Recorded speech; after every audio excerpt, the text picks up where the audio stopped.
Hello hello का हो जान कहाँ बतियाओ तो लो जे फोन में बिजी रहो कहीं दूसरा जगह चक्कर चलता का। ना ना हम कहीं ना बात करते रहे टावर के गड़बड़ी हुई। अच्छा तो बोलो ठीक बाड़ू नु। हम तो ठीक है बानी। तारा बिना तो हमरा मूड नहीं लागत है। एगो काम करो न तनी फोनवा पर तनी गरम गरम चुम्मा न दे दो। अच्छा मोबाइल पे पपी लेबा आइबा ना तारे बिना मन नहीं खिलावत। अरे हमरू तो उहे हाल बा तारा बिना तो हमरू मन नहीं लागत। बोलो बसवारी मोई बोला तो तारा घर चली आई। ना ना घरे मत हो ना तो हमर मौगी कपार फोड़ दी कपार। की करके पास रहते हो?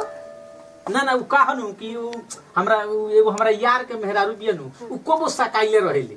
सकाई के तो बतेबा क्योंकि आजकल के मर्द जेवन देखने से सुंदर लड़की ओजी के जाके लपक देता रसन और तोहार तो और आदत खराब हो गइल बा। ना ना ऐसा कोनो बात नहीं है। जे तू लड़की देखत रह ओजी के जाके लपक जाता रह। अरे जाने मोन तारा से नीमन के बा जे हम जाके लपक जाए। अगर तू हमारे से की और के देखबो न तो तोहार आंख निकाल ले। हम ज्यादा नहीं पड़सन के तू कुछ गड़बड़ मत करिया। हम तो इहे चाहत रहनी। का सोचते रहो? तू का सोचते रह? कुछ ना ठीक बात तू जा कोनो बात नहीं तू जा। ठीक बा हम जाते हैं। ठीक बा जा।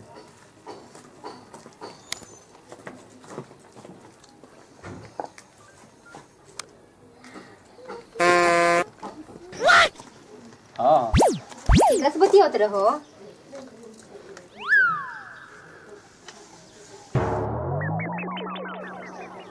Hello I love you darling. Phone काहे कट गया? फोनवा ना हम तोहरा के काट देत बानी। तू कहां बाड़ू? हम तोहरा से मिले चाहत बानी और केहू ना मिलल हा। तोहरा हमरे मरद पसंद आइला हमरे मरद तोहरा के मिलल हटे का? अच्छा ते हमरे बॉयफ्रेंड के धर्म पत्नी है। ध्यान से सुन हमारे ऐसा अदा बा तोर मर्द हमरा पर कितना दिन से लट्टू बा। बताओ अब भागी ते कहां बड़ी? अभी तो झोंटा उखाड़ लेते ते कहां बड़ी से जल्दी हमरा से मिल के भागी कहां बड़ी? ठीक बा तो हम गांव के बसवारी में बनी आज। ठीक बा दोगली आ हम तोरे के देख लेता नहीं। चला तू लेके चला हमरा के चला तो जल्दी आ हमें ही इंतजार करते आओ तोर छोटा नोच ले। चला तो जल्दी लेके हमरा चला ता। हां ठीक बा चलो चला जल्दी चला।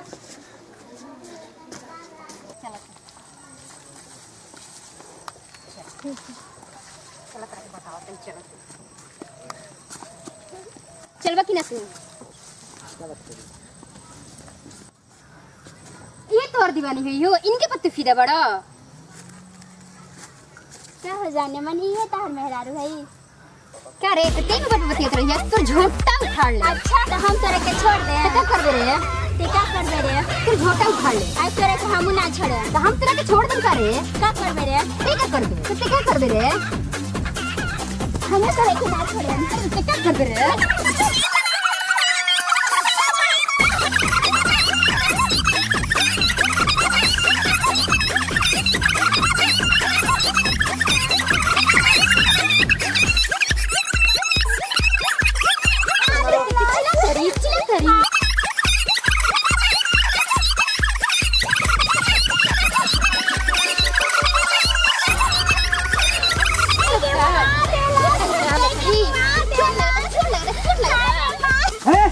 काहे झूठा झूठा करते कौन? ए हने आओ तोहनी के दुनु काहे खातिर झूठा झूठा ये करते? हमरा मरद के फंसा के रख लिया कई दिनों से। हैं का रे ई बात सही हो?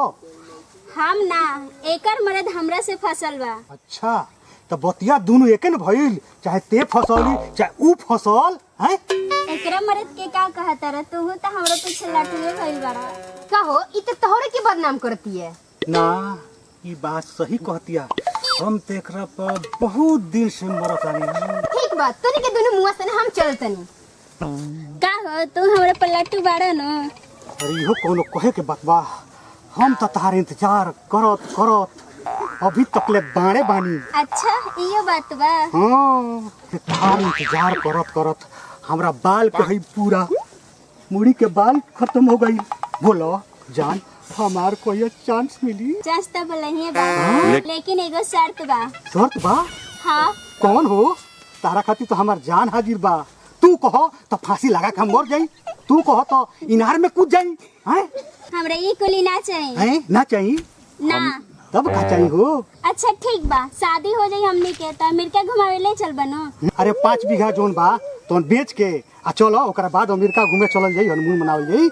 हैं ठीक बा तो चलो, हम तो तैयारे बानी। चलो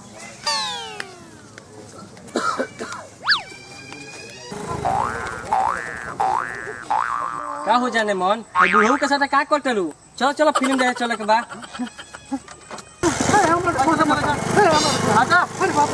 अरे बाप रे बाप, पूरा खेतवा बचवा दलस।